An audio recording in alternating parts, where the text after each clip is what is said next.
информатиканы таңдадым бұл жерде. Әнұранды шырқай білесіз бе? Әрине білеміз, өйткені әнұранды Қазақстан Республикасының барлық азаматы мен азаматшасы білуге тиіс деп ойлаймын.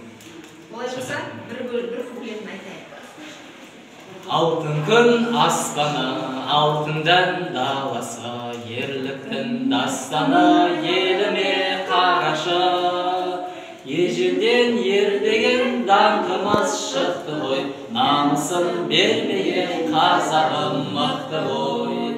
Менің елім,